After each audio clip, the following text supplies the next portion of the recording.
Hello, naghahanap ba kayo ng madaling gawin na pang breakfast lalo na ngayong magpapasukan at para hindi din kayo malate?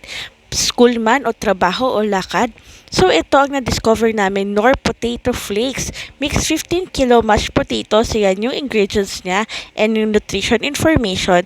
Kaso isang buong pack siya. So ang suggestion ko, meron sana kayong lalagyan or pwede din naman na i-fold siya and isil na maayos kapag kukuha kayo, then gagamitin niyo ulit. So, ito, kumuha ko na lalagyan. May patatas.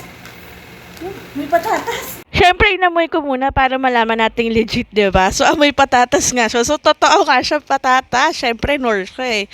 So, ito pala, yan, sinali na natin. So, dalawang lalagyan yung na 4 liters yung meron ako.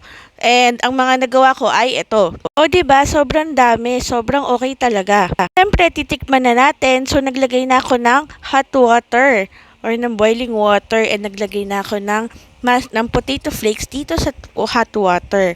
So, yan. Tapos, syempre, hahalu-haluin mo hanggang ma-absorb ng mashed potato yung tubig.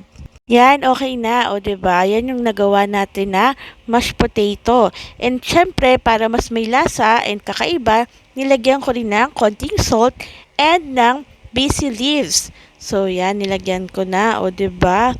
Tapos, nilagyan ko rin pala ng cheese. So, parang alam mo yung tipong baked potato with cheese. Ayan. So, nilagyan ko siya ng cheese. Tara, tikman na natin. Is masarap siya, seryoso. Si anong masasabi ng kids? Ha? Sarap? Good? Ikaw, good? How about you? Pwede nyo rin pala siya ihalo sa ibang mga food like bread, ganun. So, yun, bili na kayo. Check out na. Don't forget to follow me, okay? Bye!